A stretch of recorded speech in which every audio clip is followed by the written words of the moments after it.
let's talk about how you can play Grit right now in two different ways. You can play on Tabletop Simulator, and you can play with print and play, because I really like that, but I know it takes a lot of work to actually cut and do all that. So, for Tabletop Simulator, this is not going to be a how to use Tabletop Simulator. I barely know how to use it, so I'm not even close to qualified enough, but you can find other ways to use it. What I can tell you that there's going to be a link in the description of this video that will link to my workshop page, which you can see here.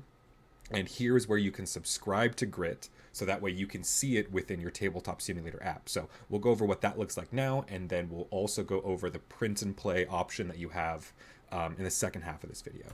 So Tabletop Simulator, right now we have two boards, and when you select your color in the top right, you can choose to either be the brown or the teal player, and that'll give you one of the two sides. Each board has the very generic and very simple layout. I didn't put too much to it. I'm kind of letting you do whatever you want with it. But you have your active hero slot, your resting heroes, your tenacity, your deck, your discard pile, your armory deck, and your stamina card location.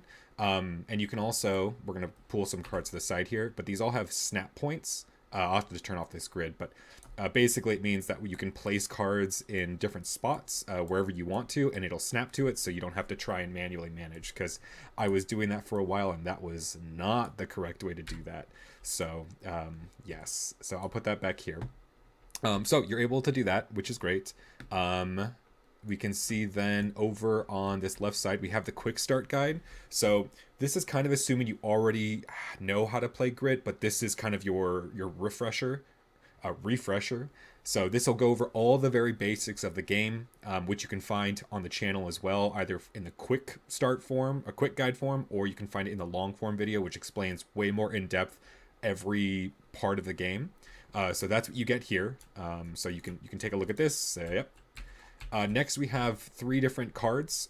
These are kind of just like helper cards. One of them is for keywords.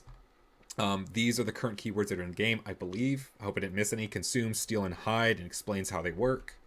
And then we have playtest rules. And so these are double-sided, so they're the same exact piece of information. These cards are the same card, but just flipped. And here's some playtest rules in case you want to try to playtest what we're playtesting right now, which is when you reveal a stamina card, you get to trigger a cool effect based on the class, and then you discard the card, basically. Other than the rules right now, which state when you reveal a card, you add that card to your hand, which I'm sure it says it somewhere in the rules. Yeah, so that's what we're playing with right now, and you can play test with that well and see how it works and come up with your own ideas. We also have this parrying rules change that we're starting to take a look at, which is instead of preventing damage equal to a card's cost in your tenacity and then flipping it face down, this is a change that will say flip a card face down and then prevent only one damage, meaning you're giving up a lot more to prevent a lot less. But that's to make it so the game is a little bit less defense heavy, because right now it really is. So if you want to try that, cool, awesome. Otherwise, these are just there in case you want to reference them. And then on the right side here, we have all of the current heroes that I think are in a playable state.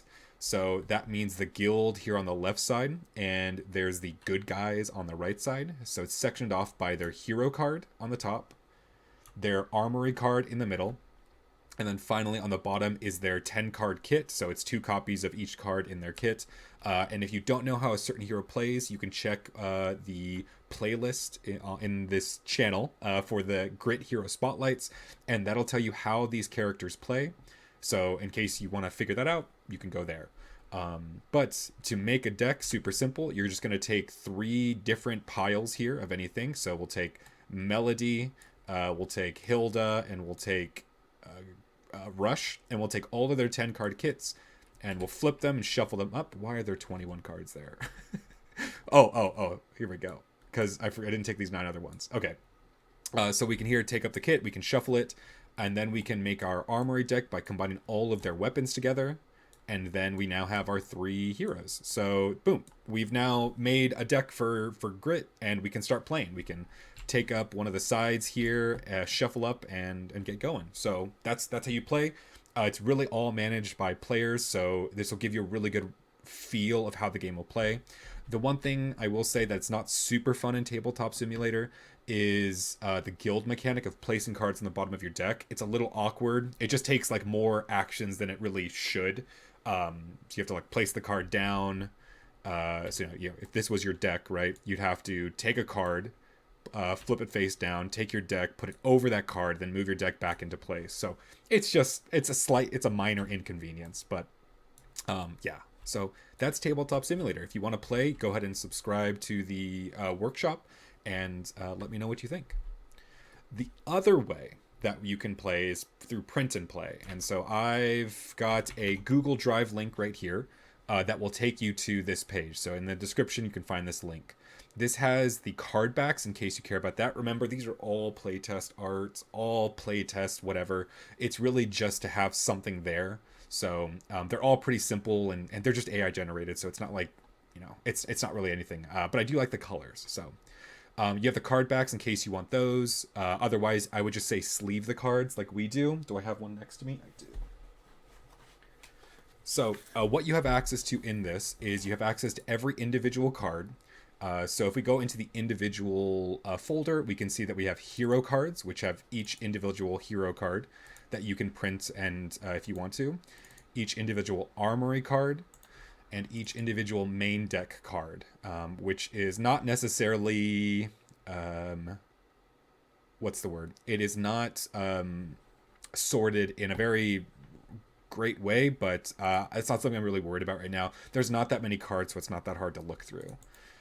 If you go back to the very front or the very beginning, you can also see that we have all-in-one files here. And so if you don't want to just print individual cards, you can take these all-in-one files and you can get all of the main deck cards in one print. I don't think it'll let me open this up though because it's too large. But you can see that it's laid out like this. So there's a little black border, which is a little bit of a bleed, I guess, or a little bit of a buffer between them. And so these are what I use to print all of my cards that we have in let's see if I can show you one that makes sense. So here, great. So when you cut them out, they'll look something like this, which is not bad. This camera's not amazing though. But all the cards you see on the channel are printed just like this. So you'll have exactly what we have if that's something you're into. Otherwise, these are the files that you can use if you so choose. What I would do is I would cut them out pretty close to the actual card that removes most of the black part of it, and then you'll get just one piece of paper, right? And then take any card, literally any card. This is a Grand Archive card, and then slap those two together so that way the card is basically hidden. And then find any sleeve at all. Depending on your sleeve, you might have to cut the border a little bit more. And so then you have this. You got the card in the back, got the cutout, and then you have the sleeve, and then you just slap it in there, and boom, looks great. Looks great. So, yes, the final thing that I want to show, in case you want to talk about the game or ask questions or just kind of have a different avenue of finding videos and content for Grit. I will have a Discord link to the Homemade Trading Card Game Community Discord. That's the HTCG Community Discord. And under the Community HTCGs, I have a channel for Grit that I maintain really just to apply videos. And then whenever there are big updates, I will also place like really big giant walls of text, just like allowing me to have sort of an outlet. So in case you want to see how the game used to be or how the rules used to be or anything like that, check out the Discord or the channel in the HTCG community Discord. And if you do go there, feel free to say hi. I'm kind of, always randomly around, but yeah. So thank you so much for watching. I hope that you play Grit. I hope that you get a chance to. And if you have any questions or rules, clarifications, or whatever, feel free to message me in Discord here. It's probably the best place to get an answer rather than YouTube comments. But thank you so much for watching.